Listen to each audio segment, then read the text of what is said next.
ready! GMA Weather, serbisyong totoo ng GMA News. Good morning, Igan. Good morning, Susan, Rhea at Ivan. Alam mo, Igan, dahil malapit na ang summer, dapat talaga kalbo tayo ngayon. At good morning po mga kapuso. Maganda po ang ating panahon dito sa Metro Manila. Basta datos ng The Weather Company, mababa po ang tsansa ng ulan. Ngayong araw ng Martes, meron yung medyo konting kaulapan nating temperature. 32 degrees Celsius po posible yan, kaya medyo mainit na mga kapuso. May mahinang ulan at thunderstorm naman ang maranasan sa Northern at Central Luzon. Ayon sa Pag-asa, ito po ay dahil sa umiiral pa ring hanging amihan, pero unti-unti nang lumalakas yung ating amihan dito sa Easterlies.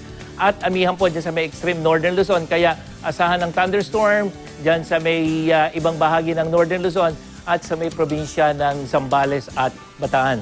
Sa wind forecast map, nananatili pong mahina yung hanging amihan. Makikita natin dito yan, pero inaasahan na bahagyang lalakas yan pagdating ng Miyerkules at unti-unti po baka lumabig pa, pero hindi na tayo makakaranas nun talagang matinding lamig mga kapuso. Maayos din ang panahon ma-enjoy sa malaking bahagi ng Visayas, pero may mga kaulapan at posible rin yung mahinang ulan lalo na pagdating sa hapon. Maulap naman sa malaking bahagi ng Mindanao at asahan din yung mga pag-ulan o yung thunderstorm. Sanhi naman po yan ng trough ng isang low pressure area. At dito sa Metro Manila, sisikat ang araw dakong 6:19 ngayong umaga at muling lulubog ito dakong 6:01 naman mamayang hapon. Wait. Mantani, bakit palagi natin sinasabing sa ganitong oras ay sisikat o lulubog ang araw dito sa Metro Manila? Magkakaiba ba yung oras ng sunrise at sunset sa iba't ibang lugar dito sa bansa? Halimbawa, nasa Mindanao ako, iba ba ang ano doon?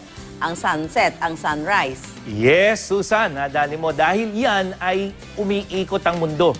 Sadya talagang hindi nagiging sabay na makakatanggap ng liwanag ng araw ang lahat ng lugar. Hindi lang dito sa Pilipinas, kung hindi sa iba pang panig ng mundo. At dito nga sa Pilipinas, katulad ng nabanggit mo kanina, mas naunang sikatan ng araw yung nasa pinakasilangang bahagi ng ating bansa, tulad na lamang dyan sa may Eastern Mindanao. At huling nakatatanggap naman ng liwanag yung nandito sa Palawan. Kaya lagi nating sinasabi, dito sa Metro Manila, ganito ang sunrise at sunset dahil iba kasi yung sunrise at sunset sa iba't ibang lugar dito sa atin.